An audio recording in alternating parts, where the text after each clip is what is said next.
well done. Puede haber Pakowski, centra.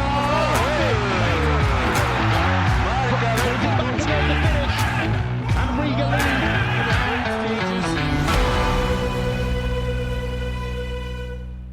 Welcome to the Latvian Football Podcast, where today we are back after about a month of enjoying the Virsliga, and there's a lot to talk about. Yeah, it's been a pretty full-on month, lots of games, lots happening. Yeah, so last time we spoke it was round 5 of Virsliga, now it's round 12, so we'll be talking about rounds 6 through 12. We'll be talking about the fans of Virsliga. This is a special segment that we prepared for this episode. But before we get to it, it's getting sunny. Sun is coming out. My outfit notwithstanding. Yeah, there's been a bit of a dip in temperatures, but the May holiday was pretty beautiful. Yeah. So it's been a positive May month for good weather for football, I think. For football, and you know what that also means in terms of hitting the beach soon. Are you ready to soak up the summer and get your summer bod in shape? I will be heading to Latvia for the August derby. So yeah, I need to sort my beach body out, I think. Well, you're in luck, because our today's episode sponsor, Manscaped, has you covered. From, well, allegedly head to toe. With the Performance Package 5.0 Ultra, the ultimate all-in-one grooming kit is set to have you looking and feeling your best during the summer sun. The Manscaped is someone you can trust to unlock all the confidence you need to turn heads on the beach this summer. Is turning heads on the beach something that you're accustomed to? Definitely, and definitely definitely not. Yeah, you can't. Well, you know, when you do so much fitness, then it's important to look good on the beach. But also, I've been doing lots of cycling, and I'm trying to make myself more aerodynamic. So it's a perfect bit of kit for making my legs a little bit more aerodynamic. Right. Well, I didn't realize you're a Greek god underneath this Welsh packaging. So. That's good. And all our listeners, you can join the 10 million men worldwide who use Manscaped and get 20% off with the promo code LFP20, LFP standing for Latvian Football Podcast 20, to get free shipping and 20% off your purchase at manscaped.com. Yeah, it's a great product, and this is our first podcast sponsor. So please support us by getting a 20% discount and buying Manscaped. What's the code again, Dimitri? It's LFP20, short for Latvian Football Podcast 20. 20 being the 20% that you get off plus free shipping on your order. So. Go and get summer ready, explore some very cool stuff, maybe as a gift, maybe for yourself, maybe for your boyfriend or girlfriend. Great deals for the perfect beach body. Yeah. So with summer looming, Virsliga is really heating up. As I mentioned, rounds 5 through 12 is what's transpired since we last spoke, and that was barely a month ago. So, I mean, it's been crazy. It's crazy every spring like that, but this is the type of a championship that really puts your desire to enjoy football to the limit. Yeah, it's been a neck and neck. Top first and second, top 4 have been really exciting. What's happening in the lower league is lots of chops and changes there, although there's still one team stumbling, and the mid-table is looking a little bit heated as well. So there are dramas in all different areas this season so far. Yeah, absolutely. So let's have a quick update on the table.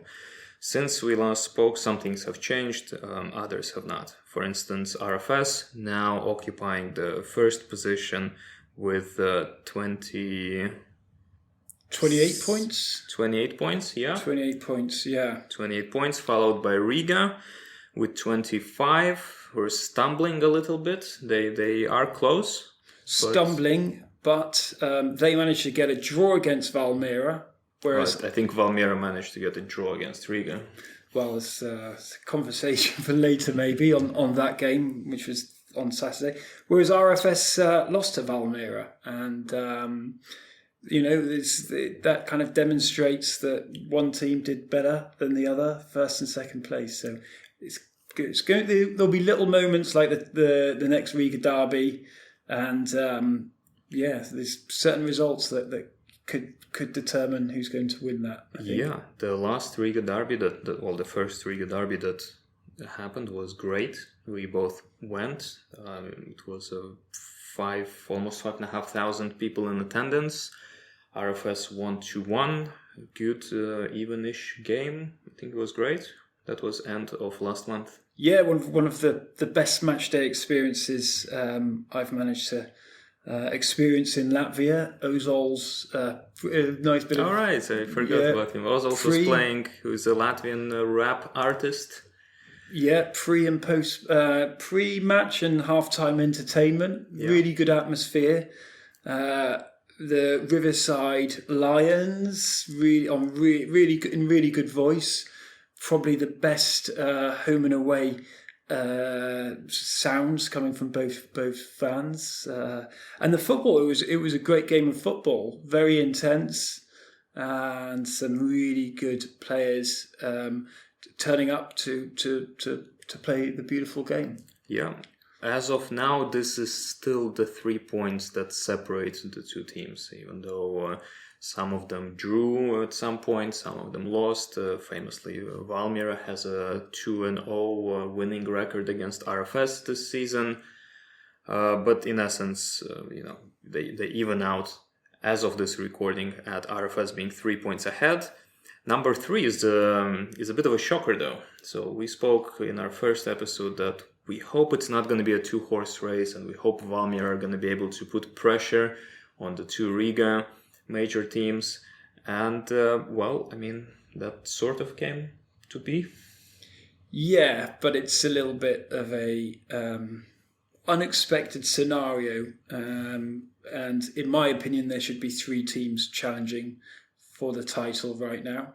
Even maybe Daugavpils, based on how they're playing and the setup they've created. I'm not sure we want to go into that too much right now. We must. I mean, Daugavpils is number 3. That's sensational.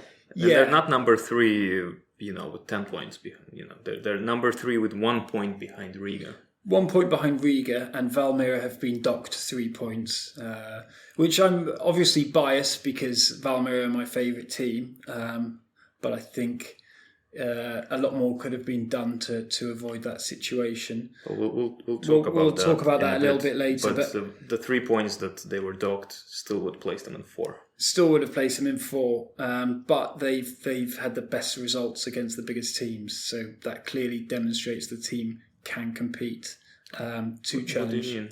They drew 1-1 with RFS. They've had, out of 4 games against RFS and Riga, they've won 3 and they've drawn 1. They won Riga 3 times? They've beaten RFS twice. No.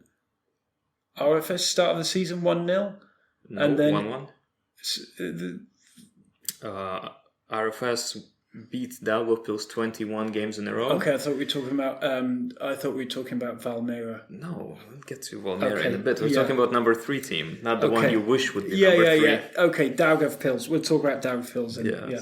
So Daugavpils are just doing great. Fantastic, quick transitional team, causing lots of issues to many of their competitors. They've always been a difficult team to beat at home in Daugavpils, and now even more so. With RFS loanees, there's 1 player on loan from Auda, but a fully domestic defense, keeping the line. Goalkeeper Oros got best player of the month. Best player of the month, yeah. Also an RFS loanee, he's just phenomenal.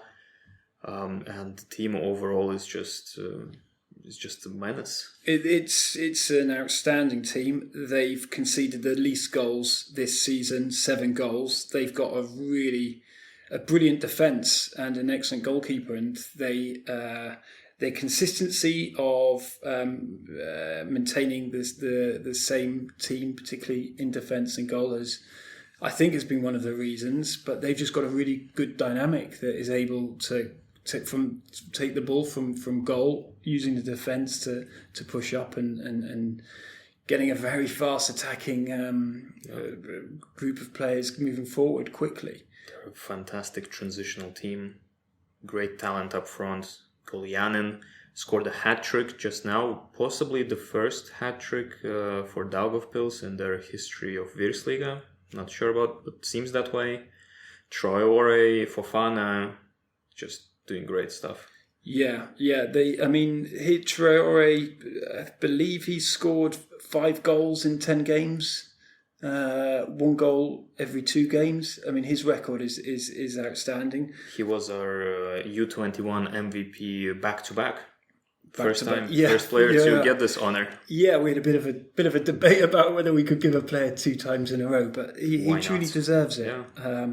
But he gets those goals because the Daugavpils defence is rock solid at the back, and the Daugavpils defence is giving them the freedom to go out and attack. The reason why they're there is because they've conceded just 7 goals. It's the best defensive record in the league, and Orels was player of the month. I think 6 clean sheets out of 11 games this season, so something like that. He's got the most clean sheets. I think second is with 4 clean sheets from Tukums. So they're doing something right, Daugavpils, and they've got the right number of players, I believe, and they're playing some good football, entertaining stuff. Definitely, a great team to follow if you like an underdog punching well above their weight. And follow them while you can, because with these players performing as they are, there's a pretty good chance many of these loanees are going to get recalled in the summer transfer window, and so Daugavpils is likely to change significantly for the second part of the season. Yeah, unless they suddenly get some financial injection or some change occurring. They might even get some European money from competitions coming in and so on. So you never know. But it's a great team for now, and it's I think it's one of the most unified teams in the league right now. Yeah, and they're loving it, and it's great to see. Following them are Valmiera with 18 points, minus 3 points deducted that we'll talk about a bit later. Then Tukums with 17, Auda with 15, Meta with 14, Grobiņa with 9, and then Jelgava and Liepaja both with 8. But Liepaja last with minus 15 goal difference. Yeah. So who do you want to talk about Liepaja? I think we spoke about Liepaja at length in the last episode, which was literally titled "What's Wrong with Liepaja?" I think there's not much more to say. Nothing's changed at all. There's a lot wrong with Liepaja right now, and unless they make a dramatic change, they're going to struggle to get out of that bottom 3. Well, Liepaja, everything's in their hands, and so I don't really want to dwell more on them. As I said, we had a whole episode on Liepaja, and there's not much more to say. Auda are a little bit surprising that they're so low in number 6. Yeah, I think Almeida's been a quite a letdown. He's clearly complaining a lot. I think the few decisions haven't gone their way. They had this striker ban, Ramieras, and then the ban was increased, which was a little bit unfair. They played some good football. They lost against RFS 2-1. The goalkeeper made 2 stupid errors. Well, they got a bit unlucky against RFS. One goal was ball bounced off of something on the field, and the second one was a bit of a ricochet. It wasn't his best game, but the goalkeeper could have saved, but he should have saved both. And Audish could have won that game. and I think that Almeida, the manager, is just lacking league experience. I don't think he's necessarily a bad manager. I don't think he can keep up with the number of games going on. And he's lacking experience, ultimately, because they're not a bad team at Auda, and they have occasionally turned up and played some good football. Yeah. They beat Valmiera, and they were solid against Valmiera. They played well. Unless you're Riga or RFS, you're very likely to beat Valmiera this season. They seem to only turn on, that magic when they play one of the leading teams in the league, which is a little bit frustrating. I think they've strolled past a couple of teams. They beat Jelgava 3-0 quite easily. They've had a couple of... Grobina, they had that draw. But I don't necessarily... I think Valmiera is still a force to be reckoned with. But we'll see. We'll see what happens to those guys. That they need to find consistency and be able to turn up to every game. That's their problem. To me, Riga is a bit of a downhill, roller coaster. They started the season well, I think, or certainly admissible, and nothing is sort of clicking still to the extent that one would expect from a team of their caliber. It's the richest team, not just in Latvia, in the Baltics. And they're just struggling to deliver on this reputation. I don't think Riga are good enough. I think that they've got fitness issues. I think any team that has a little bit more stamina and can play, solid, continuous football for 17 minutes will beat them a little bit later. I think, like certain players, Mankenda, he's capable of scoring goals. He seems to have put on a few pounds this season. I think they've got fitness issues, and they annoy me. They've got so many players, and it's difficult to slot them in. So they're not performing. They weren't that good against Valmiera. They were the second team against RFS.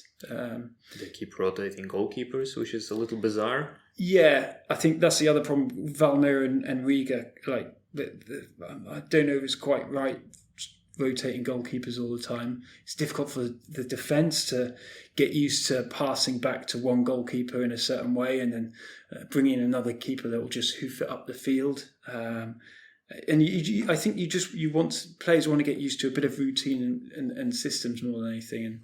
And Riga need to be a little bit more braver in getting rid of some players and sticking to a starting 11 that will win them games. Yeah, but Marko Reggia is still scoring nice and healthily. He's still the league top scorer with, I think, 9 goals. As of this recording, had a bit of an injury that put him out for a few games, but he's been back and continued scoring, so that's great. That I think that showed that Riga would have been a bit too reliant on their top scorer. I mean, they continued to score goals, but I don't think they had a striker that was as capable as Reggia, and if something happens to him again, they might be in trouble. Yeah, they had Contreras last season, who's been since loaned out to Cyprus, and Taiwo, who is supposed to be the other centre forward. He's a different kind of a centre forward, and he scored his first goal, which is great, but he very much is still struggling to get into the rhythm of the league. Yeah, no, Curtis. He hasn't even. I don't think he's scored in Cyprus. He's played 6 games. 6 games for them. Not really following the Cypriot league. Yeah, I think the Riga could really do with him. Although I'm not sure they need more players.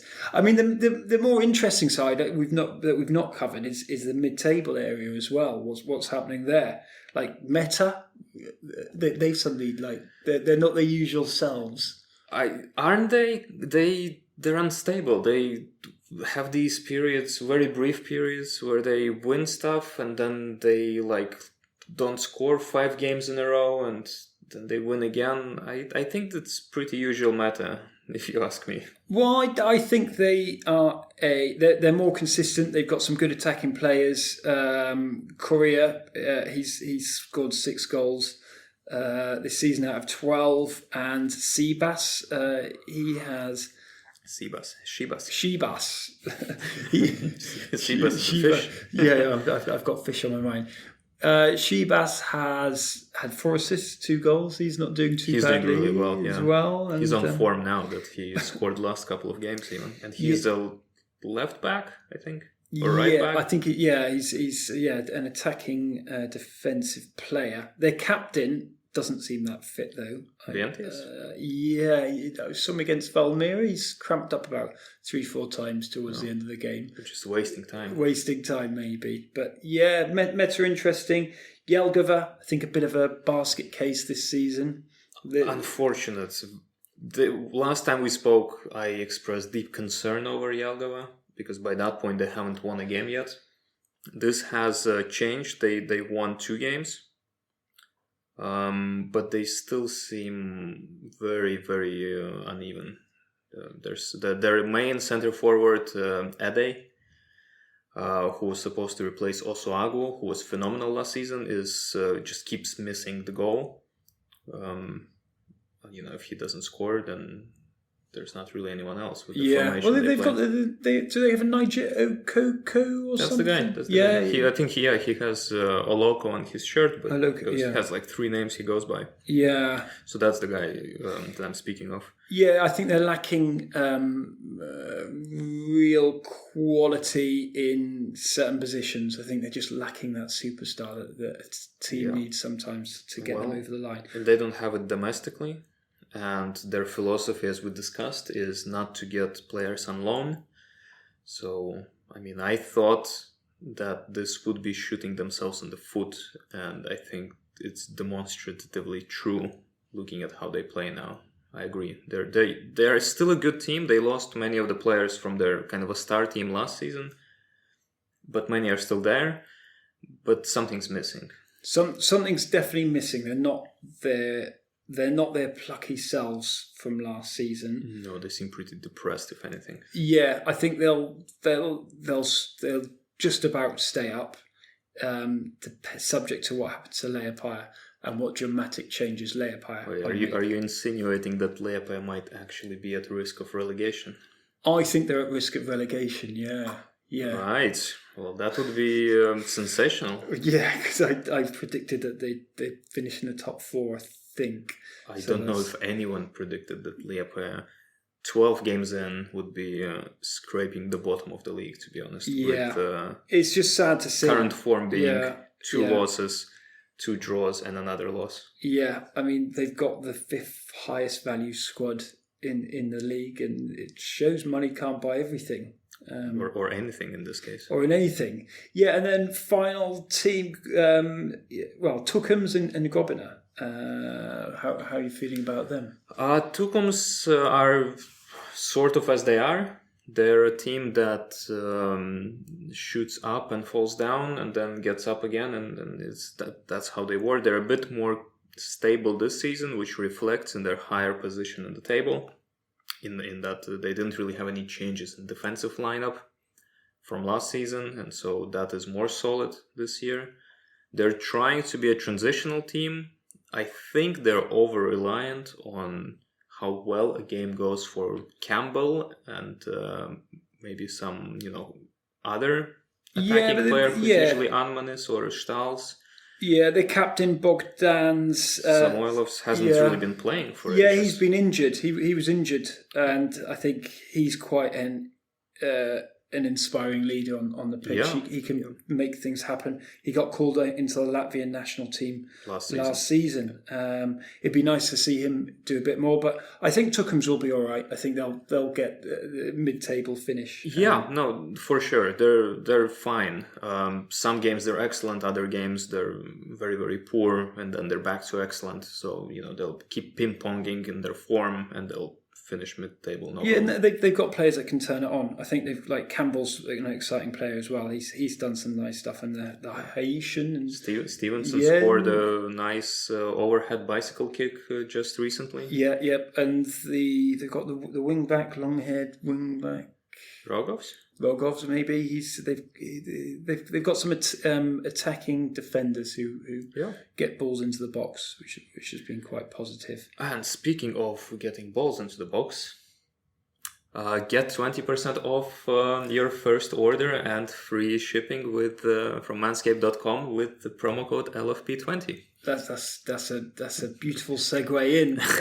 Thank well, you. yeah, so it's 20% off Manscaped's And free shipping. and free shipping, and you can get the whole range of products. Yeah, get your balls into whatever box, as well as Tucum swingbacks. It's all about the balls. What's the And code? boxes. How do I get 20% off? LFP20, Latvian Football Podcast 20. There we go. Help the podcasts and help yourself.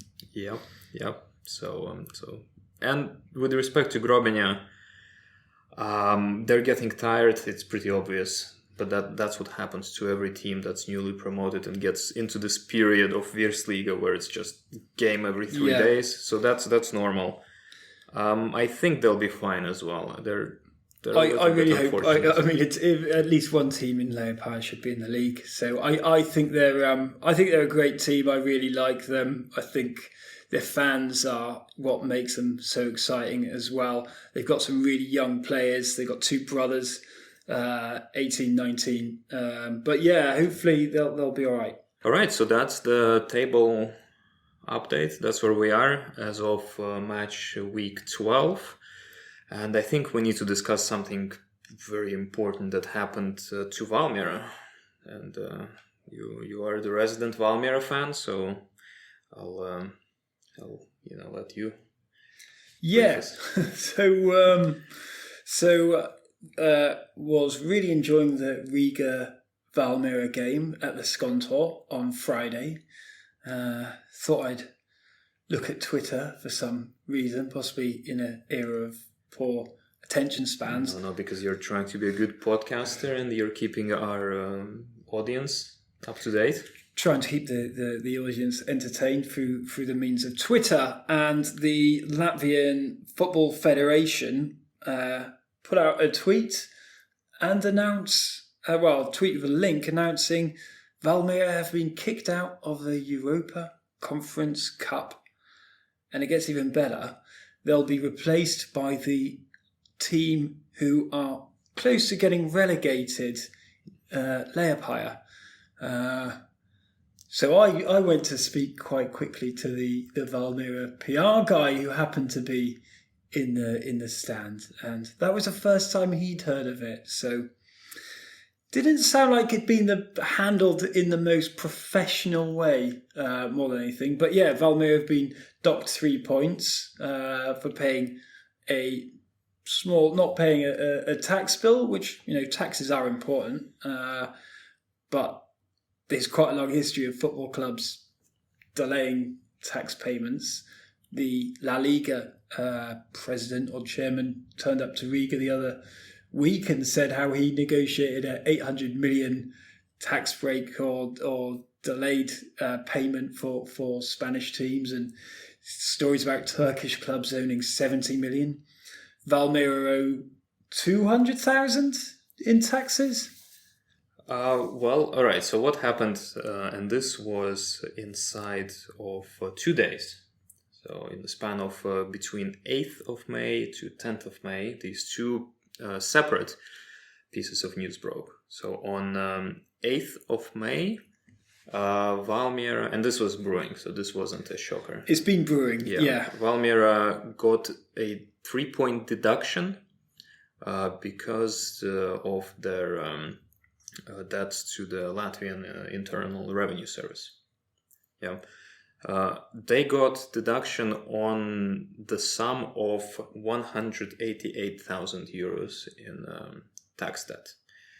Currently, their tax debt is a little bit higher. It's something closer to 200,000, if I'm not mistaken.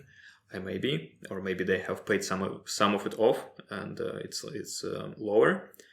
So they got 3 points taken off. You asked your discounts in press conferences about this, and the response is, well, we just keep on keeping on.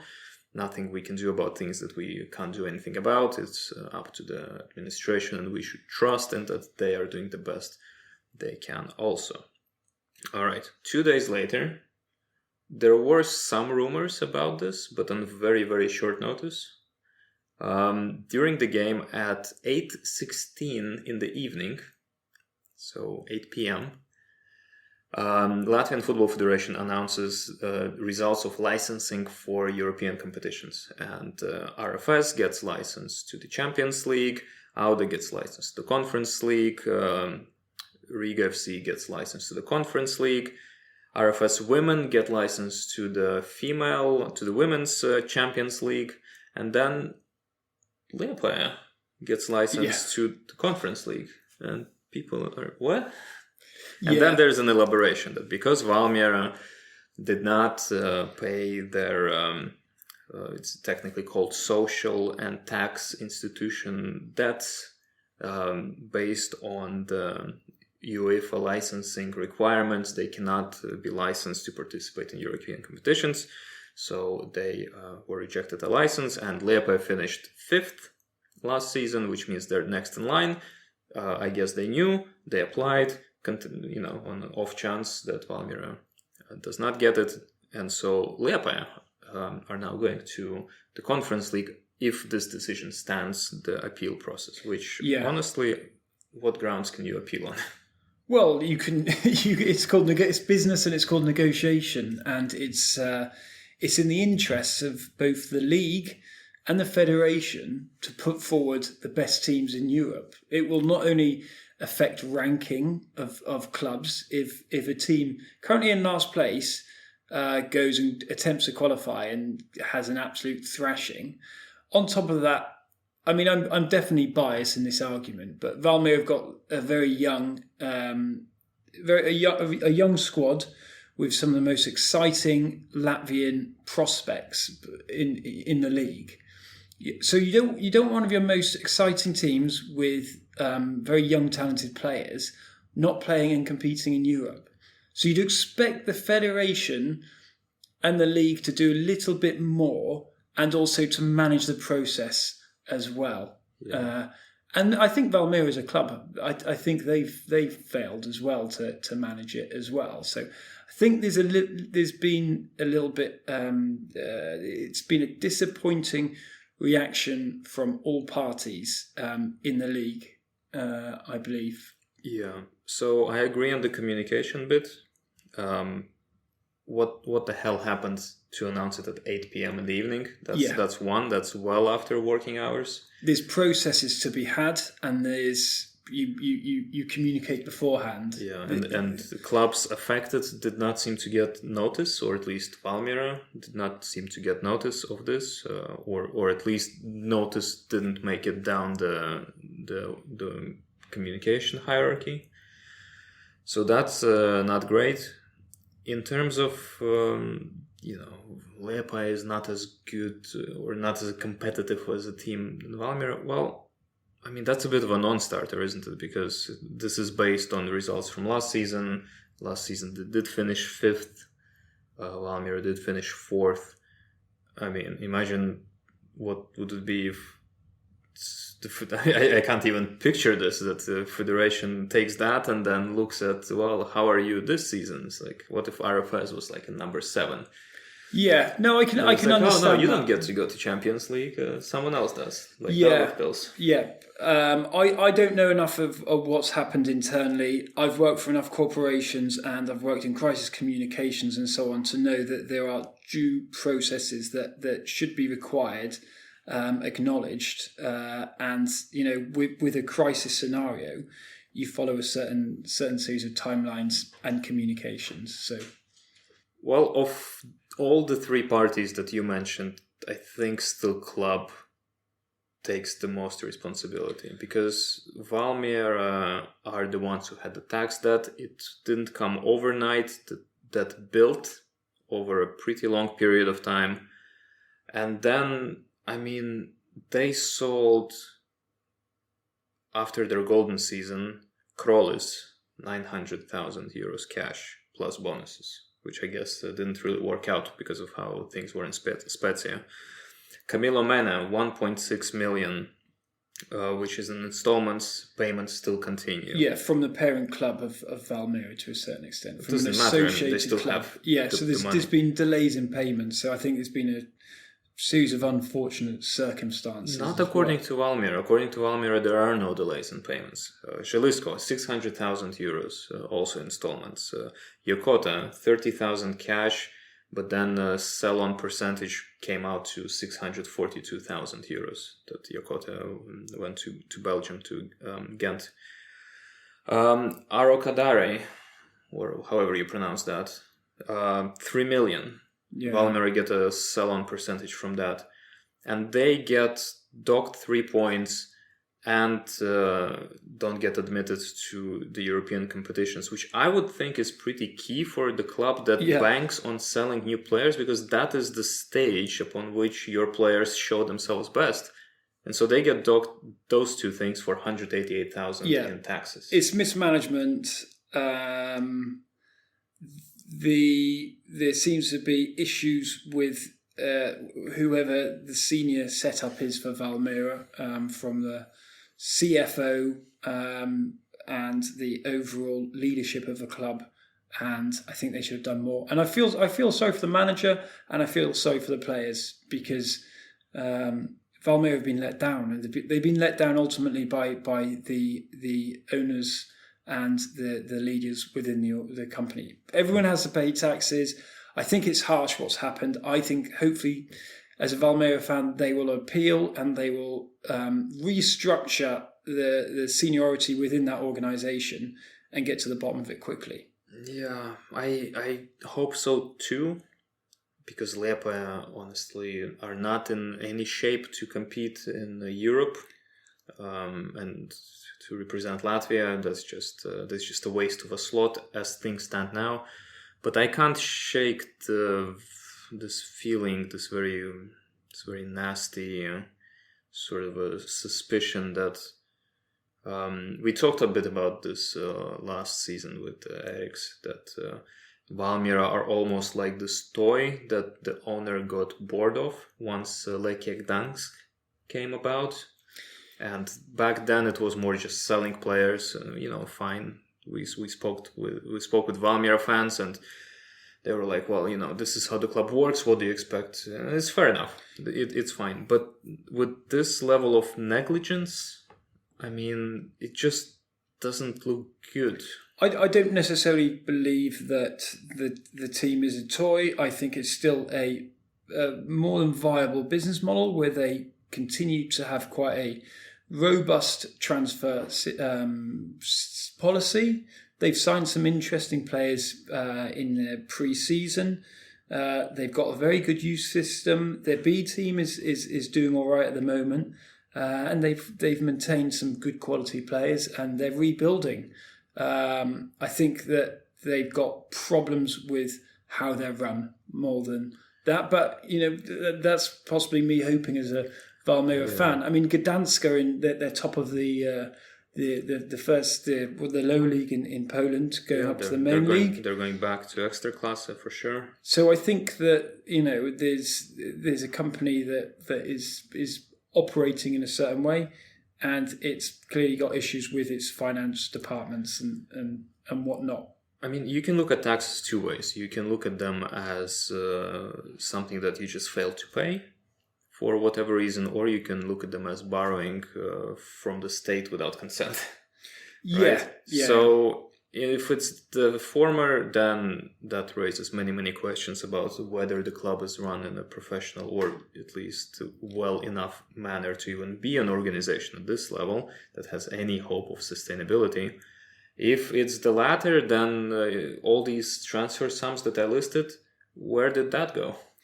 Yeah, I mean, I've ran a company in the past for long enough to know that you you always pay your taxes and you always pay your wages without fail. Really? If you wanna grow and be sustainable as an organisation, make sure you clear your debts. That's another thing about wages, because I don't remember if it had already surfaced by the time we recorded the previous episode, but certainly in this period in between, Valmiera got into a bit of hot water with the media because there was a leak that players haven't been paid for 3 months and that they were on the verge of potentially taking a form of industrial action. They had a day off training. They didn't show up to training as a protest, and then they threatened to walk out of the game against Daugavpils.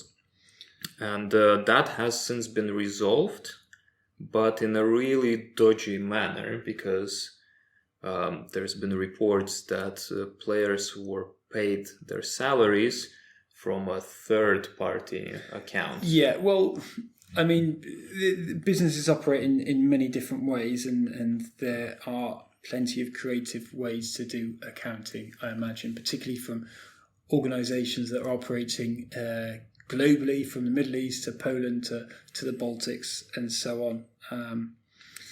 But yeah, it's a bit unfortunate. I think Valmiera are a really good club, and whether the owner wants to hold on to them or sell them, there is certainly a pretty exciting prospect that can get into Europe most seasons, hopefully, if they continue how they're operating. I mean, qualifying games, 150,000 a game for European Euro conference leagues and so on. So there's certainly a very good business model to be had. And let's just hope they can clean up their operations. Yeah, and speaking of cleanup, manscaped.com, get 20% off your purchase and free shipping with a promo code LFP20. So if I want a clean body, what do I have to do? You have to go to manscaped.com, pick whatever appeals to you most. They have the ultimate performance package 5.0 Ultra, for example. Currently, very cool stuff. Put it in a basket, check out, punch in LFP20, get 20% off plus free shipping. So I can get 20% off Manscapes with what code? LFP20 for 20% discount. It's almost like not paying taxes to the state and not getting 3 points docked or getting disqualified from Europe. Good. Go clean with Manscapes. Yep, clean and legit. It would suck to have Latvia in the European Cup or the European Conference Cup. They can't even beat their noisy neighbours, Grobina. I mean, if you watch the derby from that, Latvia have barely got any fans anymore. Grobina have stolen all their fans. Well, I mean, Grobina have their own fans, so let's not, take it away from them. Yeah, okay, but Grobina have got one of the best fan movements going on in Latvia at the moment. I forget what they're called, but they are called. It's very easy to remember. If you find yourself, no, they're not called after Breaking Bad. They look the part, although that look seems to be going away a little bit. They are called after the bus that goes from Liepāja to Grobina, which is bus number 912. So they're called 912 Ultras. 912 Ultras, great name for a fan group. I liked that after the derby they did a pitch invasion, a very rare sight in Latvia. Because it was such an emotional game. Probably one of the best games of the season. I can't wait for the Liepāja derby, but the fans certainly made that game. And the Grobina Ultras.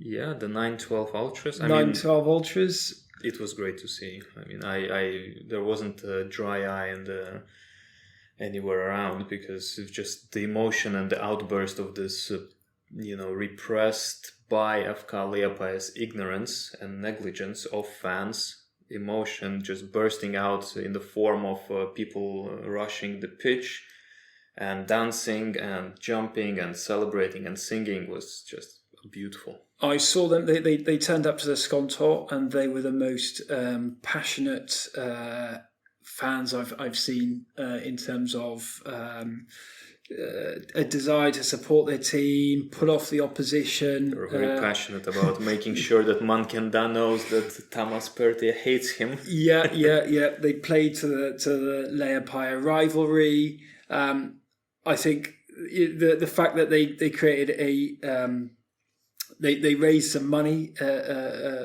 for the fine themselves. Yeah, so the pitch invasion and all the shenanigans cost the club €900 in fines, which doesn't sound like a lot, but it is a newly relegated club that basically have no money, or just enough money to function in the Virsliga. So €900 is problematic, but then fans on their own accord, on their own initiative, launched a fundraising box in a Liepaja pub. Great, yeah. And they managed to raise just a bit over €900 to help the club pay the disciplinary fine. So pub crowdfunding system. Football Amazing. fandom at its finest. Yeah. So it like Leijopaja, Grobina, some of the most loud fans who've done some crazy stuff this season. Turned up first game, Breaking Bad, white suits. I think we discussed it in the first in the season preview. Oh, not preview.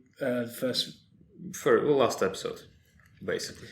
But yeah, no, I think they have turned up in numbers, and every game at Grobina is an experience right now. It is an experience, and that experience really motivated us to, after the last episode where we focused on Leijopaja, to look into the fans of Virsliga. It's a little bit of it's a super niche topic. That's, I think, a little bit not well understood, and we wanted to see who are these fan groups of Virsliga, what are they all about, how many people are there, what are the rules and such.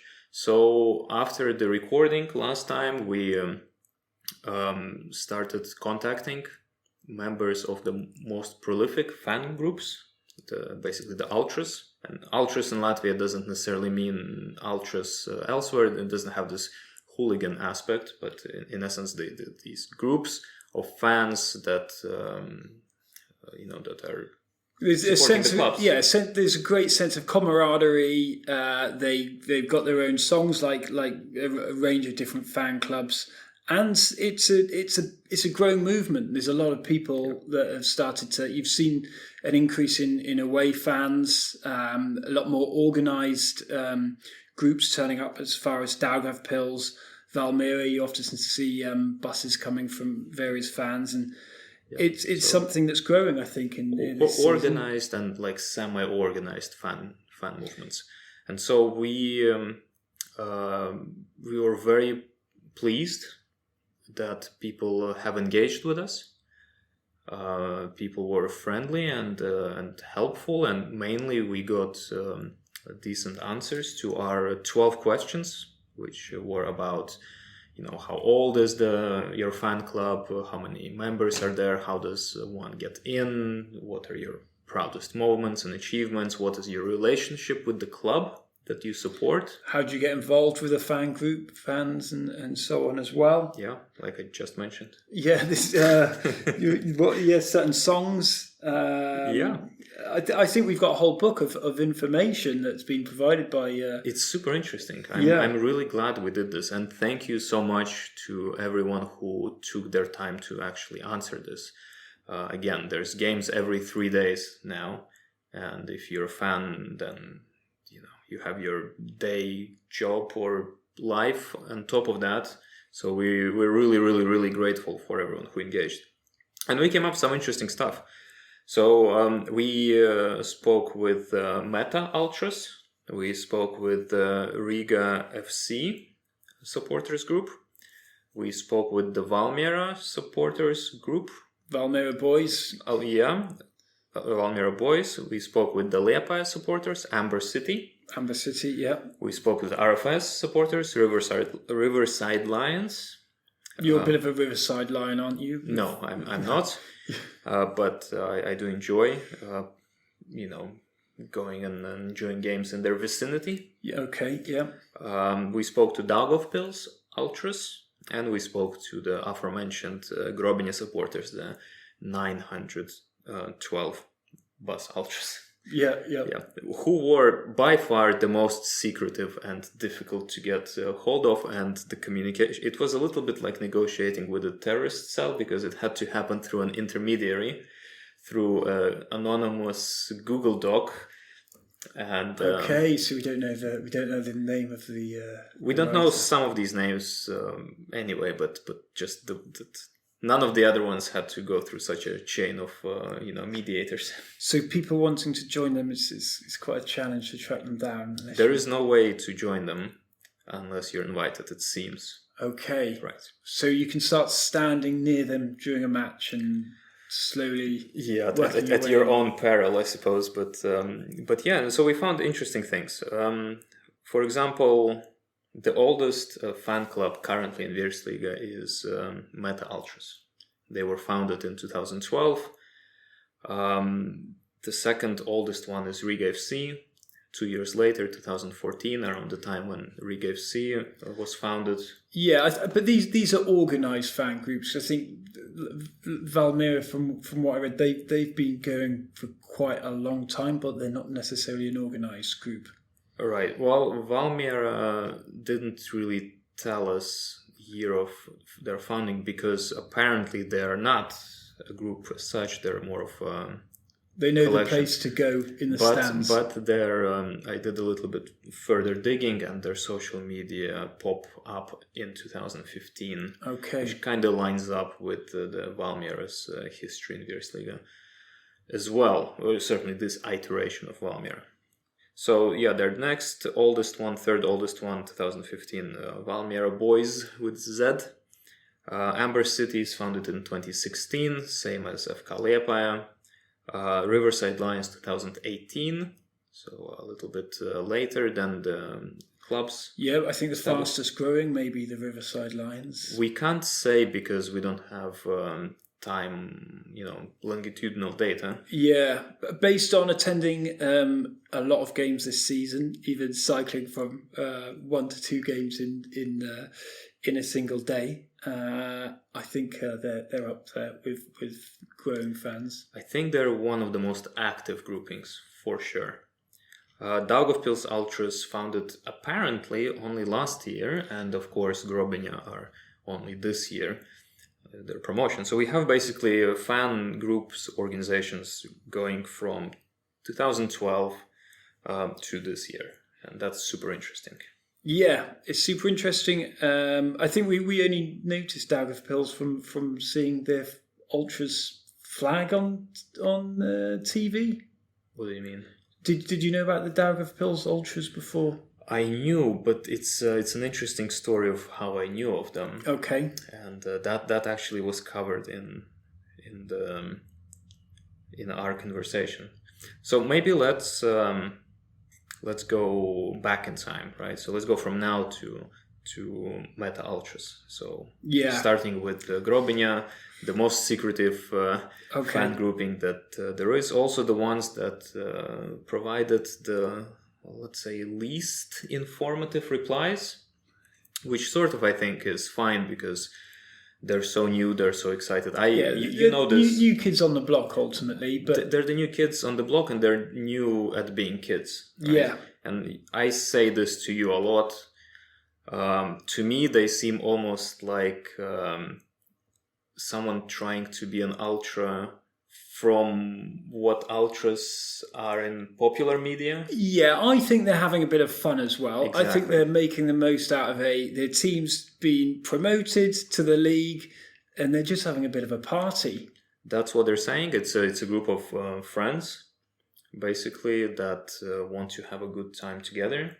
They think of Liepaja fans, Amber City, as their rivals. Yeah, which understandable. is understandable, but very interesting because that's a one-way street. Yeah, Amber City do not consider 912 Ultras as their rivals. In fact, Amber City said that whilst Grobenia was still in the second tier, Yeah. and they were having all those cup games and promotion qualifiers, they went to help support the team, because obviously 9-12 didn't exist. Yeah, yeah. So they really don't see Grobenia as competitors. I think there's a bit of a sort of arrogance of Leopold, similar to Manchester United and Manchester City before Manchester City were big, where Alex Ferguson called them their noisy neighbour kind of thing. So Leopold, I think they're this big team that they've got a stronger history, more successful, and they can look down a little bit at Grobenia.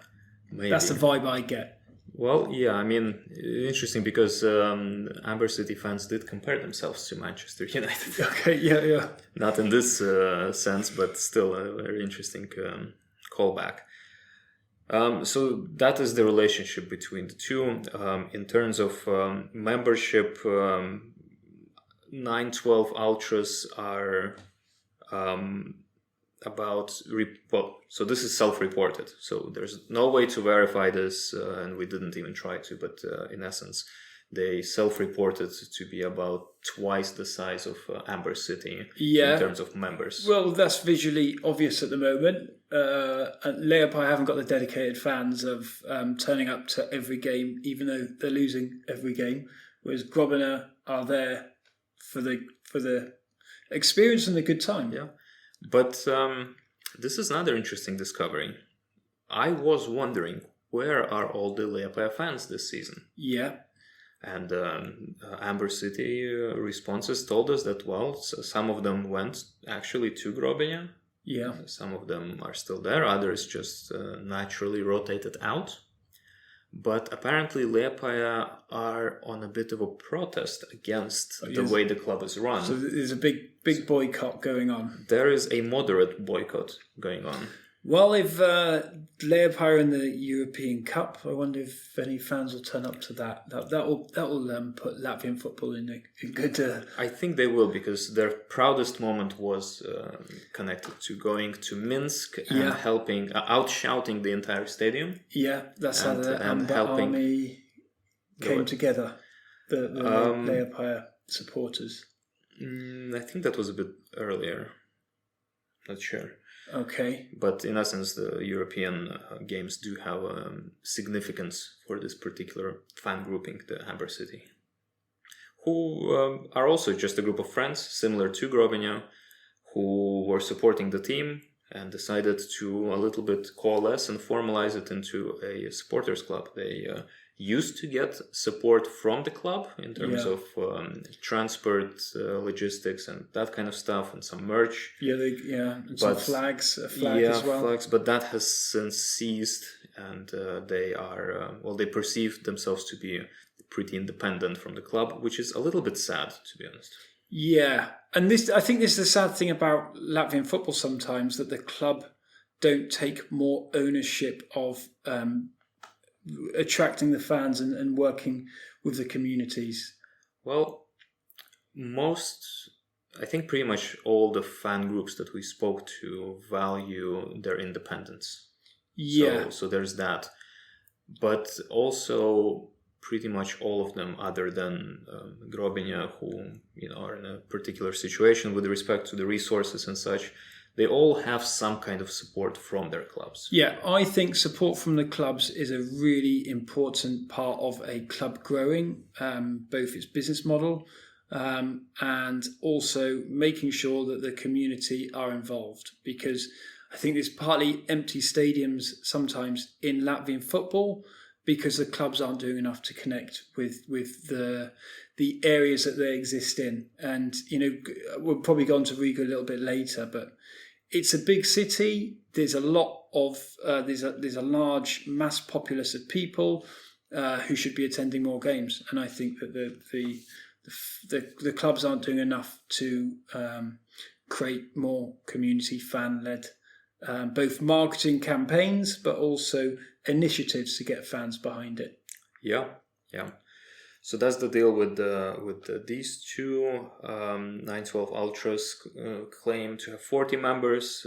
Amber City 20. Neither of them are particularly formalized, so there are no membership fees or anything like that, meaning that membership numbers are fluid. Yeah.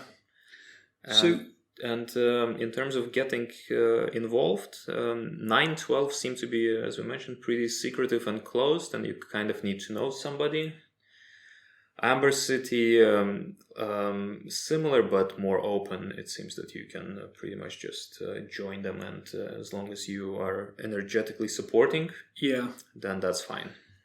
If I loved football and I was in any city, Jelgava, Riga, Valmiera, Liepāja, Daugavpils, which fan club would be the easiest one to join? Based on who you talked to and who said, we let members in quite easily. Well, the Riverside Lions have an online form that you can fill out. Okay. So I would, for me and how I operate, that would be the easiest to join, because you go to a place online, you fill in the form, and then presumably someone gets in touch with you. And they have a membership scheme as well. They are the most formalized of all fan groups. They have membership fees as of this season. They organize football matches for their members once a month. They have merch. They have transport that comes also out of these membership fees. So you get all this from the membership. You get transport. You get to play some football. You get to play football. You get gear. You obviously get to attend games for free. Home and away, and get discounts for European tickets. So it's of all the ones that we looked, it's the most resembling kind of an organization. And they even got some publicity in the Sun newspaper in the UK. Yeah. So they're quite famous as well. Yeah. Globally. Yeah. But if filling out forms is not your thing, then pretty much any of maybe Amber City, Daugavpils, Valmiera are open to join as on a walk up to basis. So you can walk up to them and you can find someone in a corresponding scarf and say, "Hey, I love what you're doing. Can I join?" And it seems that that's not a problem whatsoever. Yeah, I think Valmiera, you can always recognise a group of the main supporters who have started to diversify their songs a little bit more in the last few matches as well. Riga is also in that general ballpark. With Riga, the only thing seems that there's a bit of a probation period. Okay. That you need to go through. And there's a WhatsApp group as well. How many of them have WhatsApp groups? Riga FC have a WhatsApp group that people can We didn't ask specifically about how you communicate. I would imagine all of them have WhatsApp groups.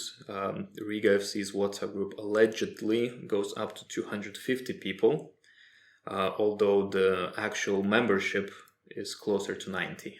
Yeah, and they get one of the best stands in the house in this Skonto. Riga, I think, worth talking about because both Riga and Daugavpils, because there is a lot of misconception around these clubs. Whilst getting this information, doing this research, obviously we got info on the clubs about themselves, but some of them also directly or indirectly, or their fans, didn't miss an opportunity to express their opinion about other clubs. I found that interesting. Other clubs' perceptions of different fans. And so with Riga, there is a reputation they have for being basically pay for fans. Yeah, with lots of drums. They have, that's one, lots of drums. Two is the reputation that they are only there for free food and drinks. Yeah. Or even some went as far as to suggest that for pay. Yeah. So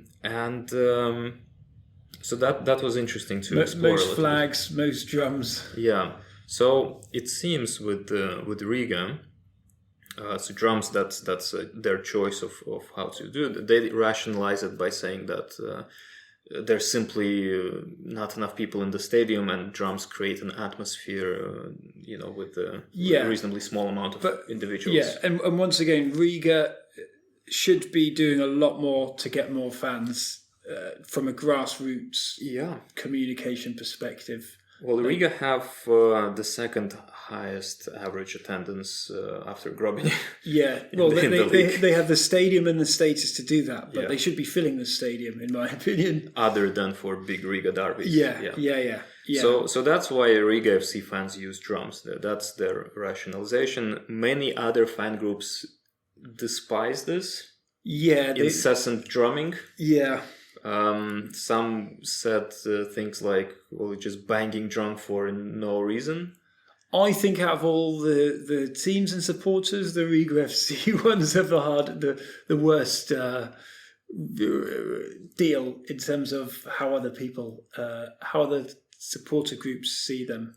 Well, this idea of that they're there just for snacks, that seems to be prevalent. And yeah, I think that's a bit unfair though. I think my first perceptions of Latvian football were Riga fans turning up to Valmiera, where other away turnouts weren't so good. So, I think they've got some very loyal fans. Whether they're paid to do it is another thing, but they've got a lot of loyalty. They don't seem to be. Obviously, maybe they didn't tell us, but remember we were wondering at games why are Riga FC fans wearing what looks like really out-of-date Riga FC shirts. Yeah, I'm very intrigued by that. I mean, it could just be a bit of a cult shirt. No, it isn't. It isn't. So they have their own sponsors. Okay. So the Riga FC fan club has their own sponsors, one of which is the Brales beer, which is on those shirts. So they have those jerseys that they wear. They're the fan club jerseys with their own sponsor slots. Venden water as well. Venden, famous Latvian crisps, Adaži. Yeah. Okay, yeah. And then there were two more. There's 5 sponsors in total. So snacks come from that. Beer comes from that. That's why they wear shirts that have those organizations on them. Yeah, that's quite a good deal. You get beer, water, and snacks. What more could you ask for at a football match? Well, two other things that I didn't, because of the nature of that particular data collection, missed out. But I thought that's super entrepreneurial, that you as an organization reach out and get your own sponsors, not just relying on the club. And some of these sponsors have been sponsoring Riga FC as well. So that I thought was great. They seem to be really open. They came across quite friendly in how they communicated, and they seemed welcoming to getting more fans into the Skonto. Yeah, as long as you are active and kind of hold out this probation period, you're very welcome to join them. And it's a very kind of paternal group, it seems. Yeah. Now, one thing that a little bit I found a little bit suspicious was that, all right, so you have your sponsors, meaning that if you're getting some kind of sponsorship, you probably need to be registered in some legal way as an organization. Okay. And I haven't found, unless they go by a completely unrelated name. Forensic detective on fan clubs. Yeah, so I haven't found any of that. I need to track down the Wales fans from Flag from Meta. Yeah. And no, that's ours now, so you can forget about that. Also then some of these sponsors are Riga FC sponsors. And the Riga FC does have a bit of a reputation for, let's say, less than savory business practices. And then kind of, question is, are they really, or is this some bypass or what? But the point is that they are not there for free snacks. Certainly not many of them. There is a probation period. The guy running it seems to be very kind of on point with respect to what he wants the fan club to be. Yeah. So it's, as you said, it's unfair. I think you need to go there, have a shave, put on a wig, and investigate whether you could join the fan club and get some money for joining it, and then you'll get to the bottom. Hopefully you'll lose my hearing from all the drumming. Walk away with some beer, water, and some free crisps at the end of it as well. It's a win-win. Another club that has a slightly, misunderstood image of themselves, it seems like, is Daugavpils. Why do they have a bad image of themselves? So this is how I found out about their existence. Mentioned before that it wasn't really the flags in the stadium. It was a bit of controversy at the end of last season, beginning of this season, where on social media there was this conversation and screenshot that made its way around Latvian football kind of fan supporter ecosystem, where Daugavpils fans who were really loud and really Russian last year didn't show Latvian up. Russian. They were singing in Russian. Okay. Yeah, and cheering their team on in the Russian language, which obviously rubs people the wrong way. So they didn't show up to the first away game, whatever it was. I think it was Grobinja maybe or something for Daugavpils. And then someone on Facebook, I think, wrote them, what, did you not get a contract renewed, to support? Yeah. Because they have gotten a bit of a reputation, mainly seems from Riverside Lions, Okay. of being a mayor of Daugavpils who's very pro-Kremlin, like a pet project or being fans for pay, that kind of stuff. And then they replied no, sorry, it was just a 1-year contract. No. Which, you know what happens when you write things in text, let alone social media. Yeah, screenshot straight away. Yeah. Yeah, and people took this seriously. And because of a number of things that we don't need to go into. So it was a joke to. It was a joke, but I think it's quite fun. Yeah, it's a funny joke, but because of the specificities of the current political situation, the sensitive topic that occurs, and their way of supporting last year, and just these rumors about them being that. Many people took this at face value. Yeah, but football, football fan groups, fans, you shouldn't take it all so seriously. Obviously, if your club is in total decay and losing lots of money and could go into administration, that's a serious thing. But it's confirmation it's a hobby bias. And it's confirmation bias. People were looking for it. They got this reply which hit the jackpot. So they took it as confirmation. Yeah, or a good bit of comedy from another perspective. Yeah, I think that was the intention. But so this was covered during our data collection, and apparently Daugavpils. I don't know if I should be surprised about this, but it was a really friendly communication, and they have a very cool origin story, I think, which is that Daugavpils as a club had no supporters up until they came about, which is, by their own admission, rather shocking that second largest city in Latvia has zero support for sports, not only football, other sports as well. And it was this group of guys who had their girlfriends playing for Daugavpils women's team. Yeah, I read that. That's a nice story. And they would go and support their girlfriends, which is, as you do. And that spilled over into supporting the men's team, and specifically what rubbed them really the wrong way, or rather served as a catalyst or an inspiration. It was when Meta showed up to town. Meta Ultras, Meta was playing away at Daugavpils, and they outshouted and outsang the entire stadium to such a point that one of the Daugavpils players sent these guys a video and said it felt like we were playing in Riga, not in Daugavpils. Yeah. And that really hit the streak. And that's what you need, though. I think player involvement is quite an important aspect to get fans going, and you're starting to see that a bit more. A bit of local patriotism, I think, got hurt. And so they showed up to the next game, which was against Jelgava at home, surprised everyone, from players to people in the stands to Jelgava supporters. That what's this? Who are these people, and why are they shouting to support Daugavpils? And it started going from there, and it started with about 10 people. Now it's grown to about 20. It's very open. They don't only do football; they support also basketball team and ice hockey team. A few of their members are playing for Daugavpils ice hockey team, and it just seems like a really growing friendly, movement. really open So group. a seed was planted as a result of some bad things, bad atmosphere and lack of support recognised by players. Well, I mean, if we're talking of seeds, then that's probably to do with their girlfriends. Yeah, well, it's always a good But then motivation. Meta showed them how it's done. How it's done. Yeah, and then they decided to do that also. Yeah, and now you can barely get a seat in the house at Daugavpils. It seems to be a great atmosphere there and busy stands. Daugavpils,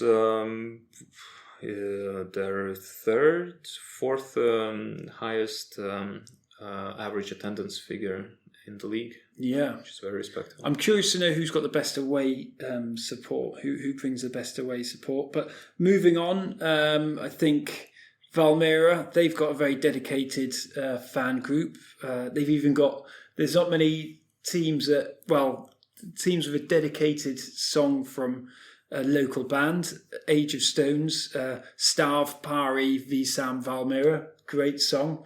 I used to sit next to the bassist once in the incubator office, but yeah, there's a real sense of belonging with Valmiera often, and they've started to diversify their chants as well. But there's always that song that you recognise the fans by. Surprisingly, Valmiera not an organization. Yeah, not an organisation, but you see that they're quite a close knit group of people. But they are a group of people, but they are not. They're not a fan club as other fan clubs are. They don't have a structure of even the loosest ones like Grobinja. For example, they don't have leadership. It's basically I read they lack. They're looking for a bit more of a leader. It's basically a WhatsApp group. Yeah. So in that sense, they're not really a fan grouping, although they still get support from the club for going to away games and stuff. Yeah, I think when Riga games are on, you always see a very good turn up. There's a lot of them. I think they know how to go organise and get people. I mean, there's also plenty of people from there living in Riga. And from what I was speaking to another reporter, and the Valmiera boys, as they're called, they've got quite a big catchment area of Vidzema area anyway, the surrounding villages and so on. Yeah. And Cersis aren't exactly going to put out a team anytime soon, and Smilton are struggling in the league below. So yeah, there's still quite a big area of catchment from neighbouring towns as well. Yeah. But a North Vidzema derby would be cool at some point. Maybe, yeah. I think we need the Baltic League for that. But yeah. Point is, they are the most disorganized one, but very passionate. They have their own things, like a siren that even has their own spot in the stadium that they use to celebrate goals, and no one can move it. Yeah. It's bad luck. Marked point in the stand. Yeah, so that's really cool. They like pyrotechnics. There was an unfortunate incident, I think last year, when a child got burned. And that got negative publicity. Yeah, well, I don't think it was anything like over the top, like too dangerous. But but it left bitter taste for them also, so they're trying to be a bit more careful with that. But they're also not super numerous. Estimated 20 people. Although how we can talk about membership in a non-organized group is... Yeah, they need a bit more leadership. But I think going to Valmiera, you don't get many clubs that produce a programme. I think the Valmiera are quite a good family club, and the club do enough, to provide them with... Yeah, but this is club, and we're talking about fan clubs. Yeah. As a fan club... they're trying to grow, but they could do a lot more. They're struggling to leave the nest, so to speak. So what fan clubs really stand out for you? For me, it would be Meta and Riverside Lions for sure, and they are similar in a sense that they are both kind of on the more exclusive, more formalized side. Riverside Lions, by far the most formalized club. We talked about that already. Meta, they don't have such level of formality, although they are very organized, but they are very exclusive. They are the oldest club, 12 years now.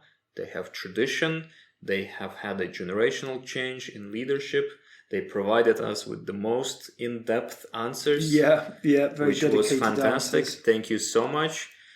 And they have an ethos that is has evolved since the Russian invasion of Ukraine into a more martial direction, which potentially makes them closer to what people elsewhere in Europe would understand by ultras.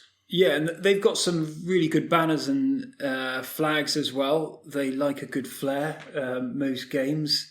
And they've got a really good repertoire of chants and songs. Yeah. And they sing all match. And they say Auda's their local, their rivals as well, which is interesting. And there was Meta Auda, there was a good turnout of Auda supporters as well. But yeah, Meta, I always enjoy going to watch Meta play because the fans, they create a good experience. Yeah, no, when we went to the Skanste, the Hansa Field, it was really fun. You can get really close to them. They have their own merch. They have there are many of their different songs. It's a mixed group. It's not just guys. There's even some toddlers in the mix. Yeah. But yeah, again, they are something of a flagship supporters group. Yeah. They have inspired Daugavpils Ultras, Yeah. Grobiņa Ultras, also referred to them as someone to take heed of. Yeah. So in essence, they are now in a place where if a new club comes into the Virsliga and they don't have an established supporter movement, people look to them. Yeah. And the Meta Ultras created a bit of hype and online noise when they stole a Welsh flag as well. Yeah, you keep being very butthurt about that. No, I'm indifferent, but if I ever find the flag, I'll grab it and take it back to Wales and give it to whatever fan group. I forget the town's name, the Welsh town, but no, I think the Meta Ultras are great. They're doing something different in Latvian football. They are the most mature fan movement out there, and the flag they stole, obviously Meta wasn't playing Wales. Most of them are also a core group of Latvian Ultras, which is a very loose group that supports the national team. Yeah, they did snatch a Welsh flag. Well, it's just a bit of fun more than anything. I don't think you keep going back and forth on it, so. But point is that they are these the hardcorest of fans, for lack of better. They're dedicated, words. and they whether the team win or lose, which is more likely for Meta, they are always happy to sing and be quite loud. Yeah, and they're only one of the three fan movements that we talked to who think to have a rival. Yeah. So you said it's Auda. That is for a historical reason, that Auda mistreated the two founders of Meta, who were working as coaches back in pre-contemporary age there. The other two are Riverside Lions, who consider Riga FC to be their rivals. Again, none of these rivalries are mutual, by the way. They're all one way, which is interesting. That's Riga nice. FC do not consider Riverside Lions as their rivals. Yeah, Riga FC are too big for everyone, so yeah. And 912 Ultras consider Amber City as their rivals, and we talked about that. That also doesn't go back. So it's a one-way system. It does seem to be, but also note that all these clubs that think they have a rival also seem to be some of the more exciting ones. Meta, RFS, Grobiņa. I mean, Meta are going places. If you look at them, they're slowly climbing the table. They've made investments in new training facilities and so on. Well, again, that's the club. But we're speaking of fan but clubs. when a club gets bigger, the fan base gets bigger, and the groups around them get fan bigger. base, in terms of Meta Ultras, they are very adamant to maintain purity of their core. They're very selective of who gets to join, and it's very difficult to join. Clubs can have more than one fan group, and that might emerge at some point as well. Maybe that would be a first in Latvia. A club with 2 fan groups. Currently. Well, RFS, they are building a big, brand new, shiny stand. They're going to have to fill that stand as much as possible. But also, interestingly, they this year have taken a turn from emphasis on quantity to emphasis on quality. So they have actually cut down their ranks significantly to focus on active, engaged supporters. Again, kind of almost taking the matter out. Yeah. And I think it's working really well. I think RFS have had the best. They've created the best match day experience this season. They have some of the most dedicated fans that turn up at the home games and the away games, and they sing their hearts out. And they've got a great leader. They've got a really good leader, RFS. Yeah, Gins Jankowski is the one you can read about him in The Sun, as mentioned. And both Riga and RFS fans, they also engage in activities outside of the stadium. Both have social outreach programs with their clubs, with schools or other social organizations. Each have their different ones. That's not really common to other groups, especially the less organized ones. So that's wonderful to see.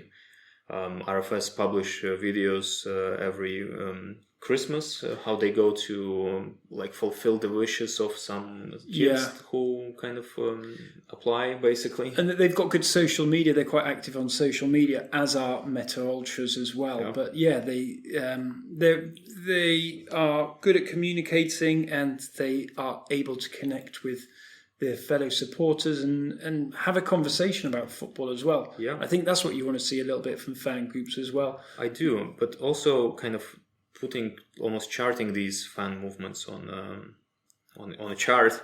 Yeah, to see you've where done some they nice go. charts. Yeah, and it seems that more clubs are definitely on the less formal side, and 3 of them, at least this is my interpretation, obviously from these findings, that Amber City, Daugavpils, and Valmiera, they're both informal and very open. And very open can be both, it's easy to get people in, but also easy to get people out. So it's a bit of a revolving door.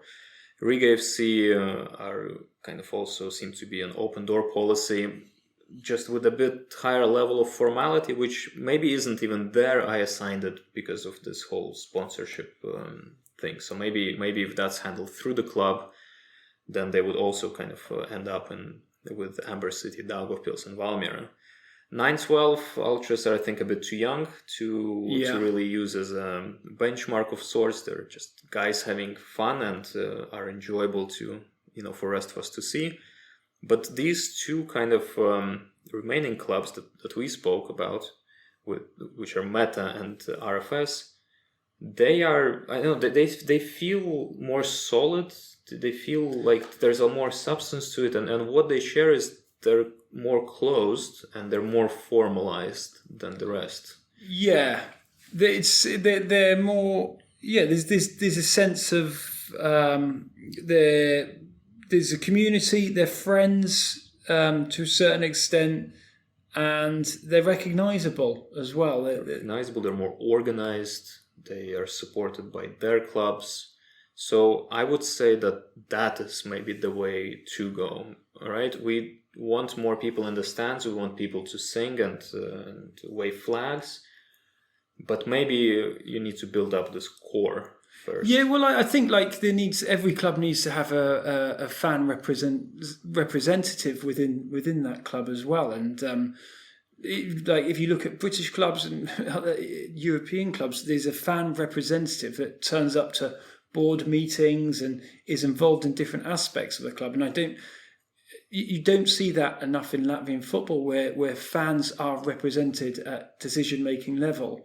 And if every club wants to attempt to increase its income, then it needs to have a more robust strategy to communicate and work with fans. Whether they stay independent or not, they still need to figure out how do we get more involvement from the community and the fans? And it starts with a grassroots movement, but then there has to be a dialogue between the business and the people they're trying to attract as well. I think it's a really important aspect.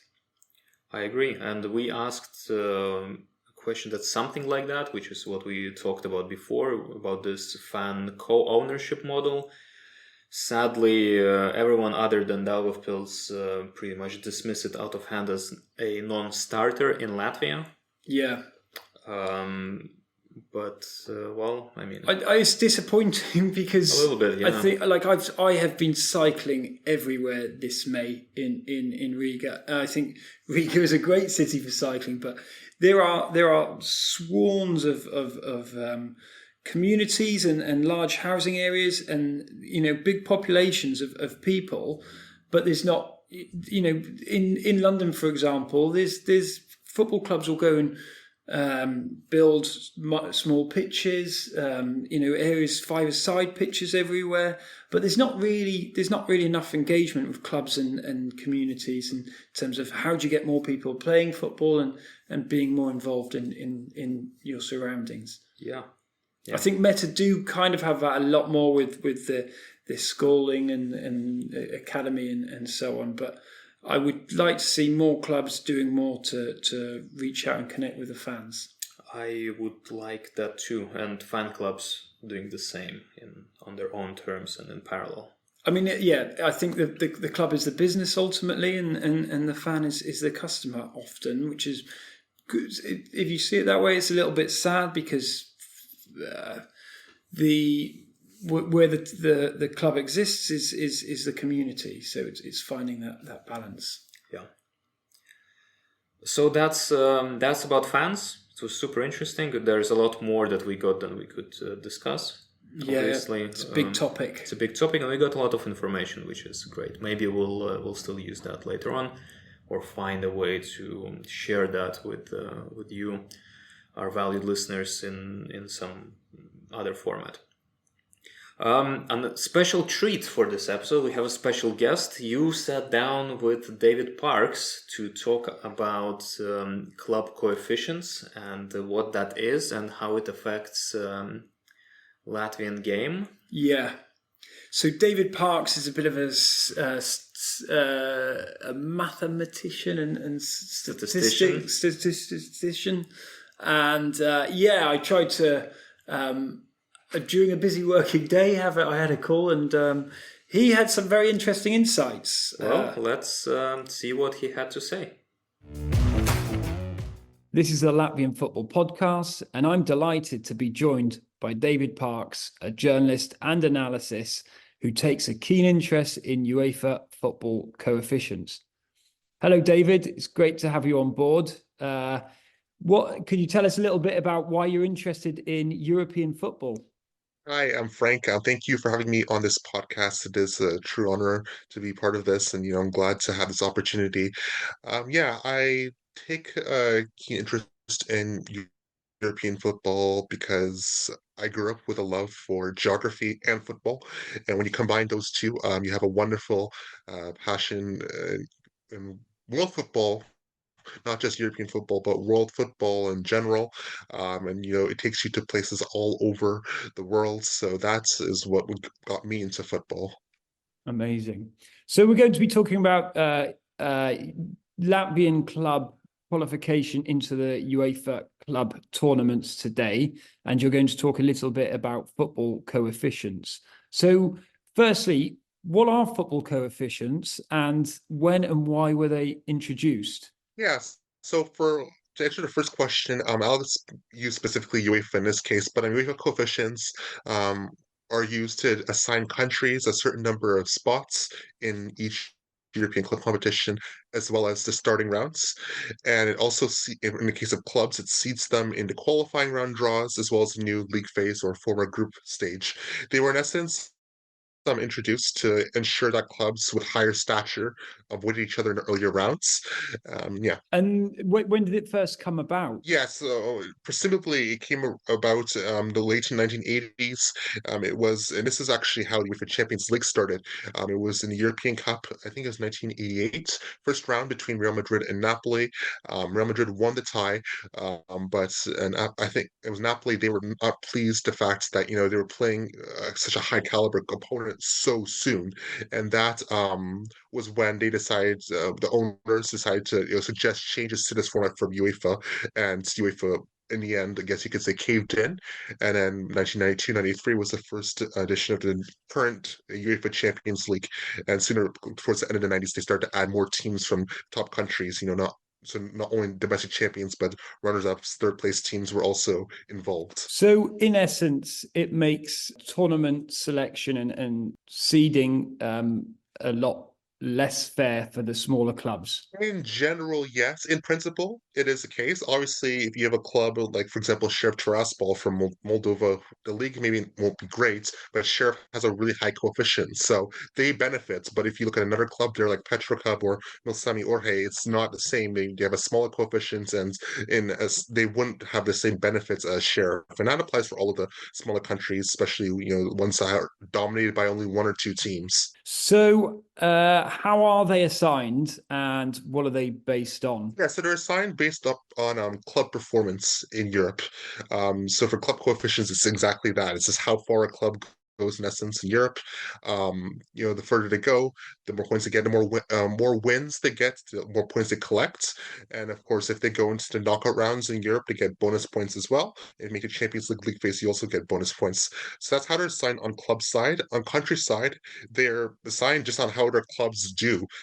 So the clubs earn the points, and based on the points those clubs earn for the season, it's basically averaged out to determine that country's coefficient. You have a 5-year coefficient, which determines, I mentioned from the first question, the access list, which allows you to assign countries, spots, whatnot. And then from club side, it assigns draws, seeding for draws, and in principle, being seeded is beneficial, in that you most likely will take on a more favorable opponent from a seeded club's perspective. Okay, so in the case of a Latvian club, how could this look? Yeah, so for next season, we will see RFS, the league champions from 2023, in the Champions League qualifiers. They will definitely be seeded in the first qualifying round, which is great news for them, and will make their path to the to league phase football more feasible. Both Valmiera and Auda will enter the Conference League qualifiers. I think Valmiera's second qualifying round, Auda first qualifying rounds, and then Riga FC, who was yesterday determined, will enter the Conference League or the Europa League qualifiers, depending on a variety of factors on title holder rebalancing, which I'll explain in a moment. Okay, sounds very interesting. So, what exactly is recalibration? How is it done? And what will it take for Riga FC to hopefully get into the Euro League qualifiers and not the UEFA Europa Conference League, as they were expected to do? Yeah, so to explain title holder rebalancing in this case, or rebalancing in general, um, rebalancing occurs on one of typically two ways. One is when a country is banned, which is currently the case with Russia. Their clubs aren't involved, so the spots that they usually take up will be rebalanced, so other clubs move up to another round. And then for title holder rebalancing is when one of the winners of the European competitions qualifies for Europe domestically as well. Because if you win a Champions League, for instance, you get a spot in the Champions League the next season, irrespective of domestic performance. Same thing in the Europa League, while the Conference League winner qualifies for the Europa League the following season. So if they qualify for Europe domestically as well, they have multiple spots. So obviously, one of those spots has to be taken away from them, and the access list is rebalanced accordingly. As for Riga FC, in Latvia's case, Riga FC could be impacted by this, depending on the title holders in the Europa League and/or the Conference League. So, in order for Riga FC to enter Europa League qualifying, they're currently slated to enter the second qualifying round of the Conference League. In order for them to enter the Europa League, they would need Club Brugge to qualify for the Europa League playoff round in Belgium, and then they would either need to win the Conference League themselves or one of the other teams left, so Aston Villa, Fiorentina, or Olympiacos, they would have to win the Conference League and then qualify for the Champions League, any round of Champions League, or the Europa League phase domestically. And then if one of the other teams outside Club Brugge wins it, and point I mentioned happens, then Club Brugge would have to be the highest ranked team in Europa League qualifying, excluding any leapfrogging. But in general, Club Brugge would have to be the highest ranked eligible team in Europa League qualifying to take that spot in the league phase. And if that was to happen, then the Riga FC, among others, like Vaduz and St. Patrick's Athletic, potentially, they would enter the Europa League qualifiers. Okay, so a lot of the variables and factors are still down to the ongoing tournaments at the moment. Absolutely, and I should have also quickly point out, and I mentioned that Riga FC is initially slated to start in the second qualifying round of the Europa Conference League. They could enter the third qualifying round if any of the teams left in the Europa League or Conference League wins a tournament but qualifies for the Conference League playoff rounds domestically. That would see Riga FC enter the third qualifying round instead of the Conference League. Okay, so in theory, based on your analysis, which Latvian club has the best chance of getting into a major European tournament next season? That's a good question, and it depends on how Riga FC, if Riga FC benefits from title holder rebalancing. If they are, I would actually favor them over RFS. RFS has the advantage of being seeded in the Champions League first qualifying round, which, again, in principle, will give them a more favorable opponent, a team that they'll probably be more likely to beat. And I suspect if RFS gets past that round, they should be the favorite of all the Latvian teams to make league phase. It's really between them and Riga FC. I'd be surprised if Valmiera and Rauda goes even as far as the playoff round of the Conference League, just how difficult it is. None of them would be seeded further in the second qualifying rounds. So, yeah. Okay, well, fingers crossed. Never say never. Absolutely. Anything can happen in European football. Is this a good metric to gauge club strength? What are the limitations? And are there any alternatives? Yes, overall, I'd say it is a good metric, but naturally, with everything, there are flaws involved. For instance, you could have a club who had one really, really good season in Europe, benefit from that for years to come. And I'll give you a very good example with Djurgårdens from Sweden. Last season, they made the knockout rounds of the Conference League, and it was basically a one-season wonder type of thing. They won their Conference League group over the likes of Gentse and Molde, more experienced clubs in Europe, and they reached round of 16. They did lose to like Potion in that round, but the point is they received a lot of coefficient points. So for the next couple of years, they'll be seeded through qualifying in the Conference League as the case next season. This is the case this season. They did lose right away this year, but they had to benefit from that because of one good season. So those are the type of flaws you have, and also you see clubs from smaller countries, smaller clubs from big countries. You see the case next season with Girona, Brest, Bologna. They have never played in Europe before. They haven't played in Europe in a really long time, and they start with a base coefficient, so they get 20% of their country's 5-year coefficients to start with.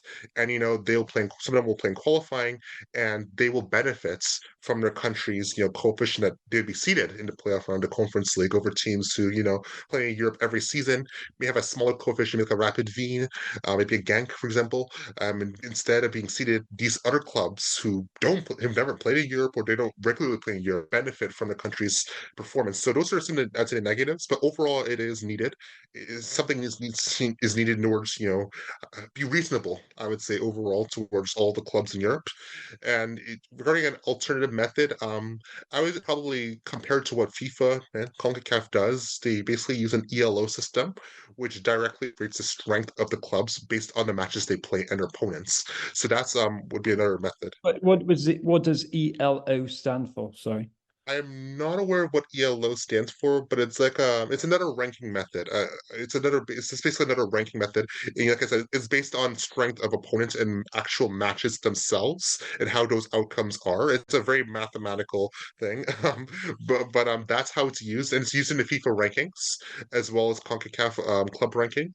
So that's another method that could be used, and I think it's a fairer method because it actually is based off of matches against opponents who are similar to your level or who are higher, better or worse than you in principle. Okay, so in terms of like where different countries and leagues are, have you done any analysis of the Baltics overall? Yeah, I have done quite a few analyses. So overall, both Latvia and Lithuania, they're, I would say, a little stronger than Estonia. Going into next season, Latvia will enter 38th in the UEFA 5-year coefficient ranking. Lithuania will be 43rd, while Estonia will be 46th. Now, those positions aren't great overall, but for Latvia, the next season, the aim will just be to finish in the top 38, and so that the cup winner can enter at least the second qualifying round of the Conference League in 2025-26. But for the other two, it's a matter of continuing to build upon that. We saw, Lithuanian club represented in the Conference League last season in Žalgiris, Vilnius, and then of course Estonia as well with Flora Tallinn in the first campaign.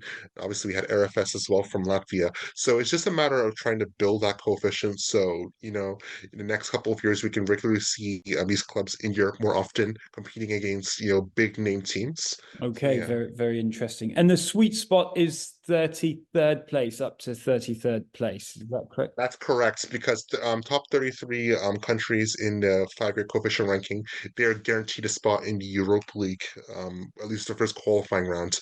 It could go down to 36, as I mentioned, depending on title holder rebalancing, but top 33 are guaranteed a spot for a cup winner in the Europa League. Okay. David Parks, thank you so much for the insights. Super useful, fascinating analysis, and fingers crossed we'll be seeing Latvian clubs getting into that top 33 this season, because it's been a great, very competitive season so far, and hopefully there'll be better and bigger challenges on European campaigns. But thanks for your time.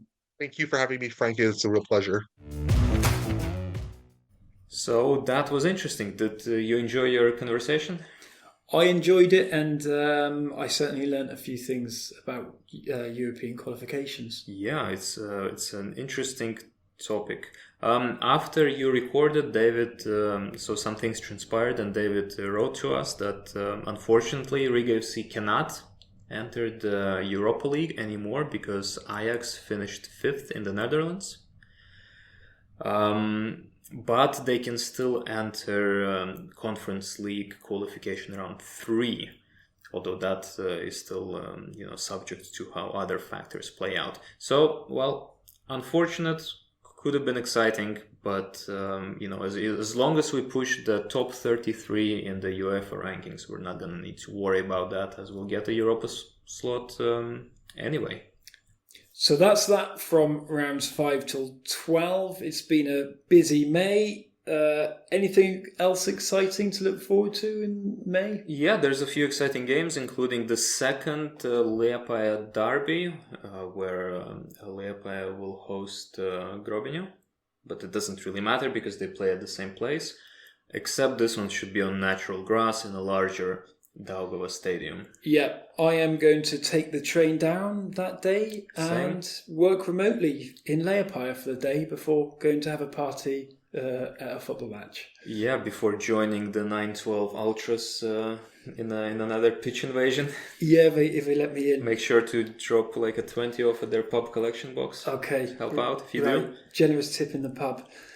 I think the Daugavpils, 2 Riga teams, RFS first, followed by Riga FC. Daugavpils have got it in their hands. They've got the power to find create their own destiny with. Yeah, it started off as a little bit of a joke.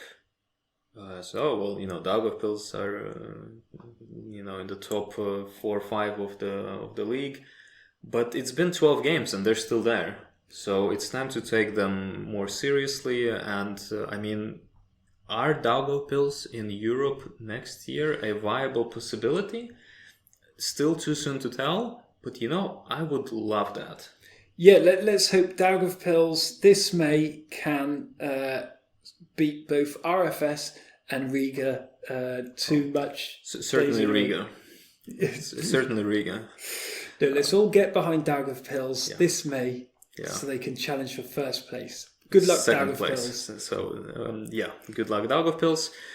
Obviously, follow the Virsliga. Lots of interesting things going on. International broadcasts on one football app for free with no commentary. If you want commentary, VPN yourself to one of the Baltic states. Doesn't matter which one.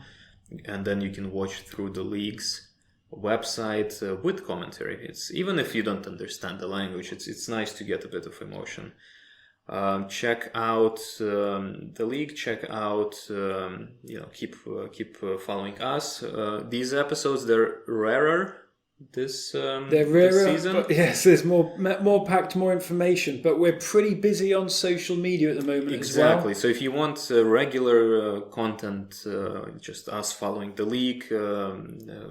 Posting bits and pieces from press conferences. We're going to a lot of press conferences, and we want to hear your thoughts and views as well. So if you've got anything that you'd like to hear from the managers, leave some comments or message us directly, and we'll do our best to ask the managers in the press conferences as well. And some of these managers you can't hear in English from otherwise, because obviously there are people like Valakari or Almeida who speak in English as a matter of course, but then you're going and asking Victor Smoras and Jurijs Kalns questions, and then they reply to you in English, which normally is not the case, because Latvian press conferences with Latvian coaches are not in English. And it's important. The Latvian language is, of course, essential, but we're there for the people that our international audiences to give you a bit more of an understanding to the greatest league in the Baltics and one of the most exciting in Europe. Yeah. On top of this, on 27th of May, make sure to tune in to the Forgotten Football podcast. I was a guest there talking about the lost clubs of Liepāja. It's a little bit over an hour. I think good conversation with our friends there. So if you want a bit more, if you're not sick of Liepāja yet. No, you can never be sick of Liepāja. I agree completely, so make sure to tune into that. We'll obviously post on social media a reminder. And don't forget that summer is coming. Summer's coming. I've got a long journey. Well, I've got a journey to Valmiera to plant my peppers. So I look forward to listening to an academic's perspective of Liepāja en route there. Yeah, can't wait for your podcast. Yeah. Good. And while planting peppers, make sure to keep your body in tip-top Manscaped shape by getting 20% off plus free shipping on manscaped.com with our code LFP20. Manscaped is supporting these episodes, but they also want to see if if you're interested in looking after your body, and if you are in looking great this summer on those Liepāja or endless Latvian beaches, make sure that you're smooth and shiny with the Manscaped products, and help support the show in the process. And we continue to look out for new sponsors. We're ongoing talks, Manscaped being our first sponsor. But if you're interested in sponsoring this podcast, please feel free to contact us at any point. We're one of the number one football and sports podcasts where we occasionally rank in the country. And we've got a very special audience. We have the best audience who are football connoisseurs, and why we need sponsorship is to bring you better content and maybe a little bit more frequently, because audio, fine, but video, it just takes forever, and we'd like that to not be the case. Yeah. So maybe if you're unable to sponsor us, but you have experience with video editing and you'd like to help in that way, please contact us on Twitter or Instagram or even on YouTube. where we are now, and we'd love to have a conversation. Yeah, we're a great team, and if you love football and you're looking for a new hobby, drop us a message. Yeah, otherwise, keep enjoying the Virsliga, and we will see you in 4 to 6 weeks. Or we might see you on the stands at some point. Yeah, come and say hi.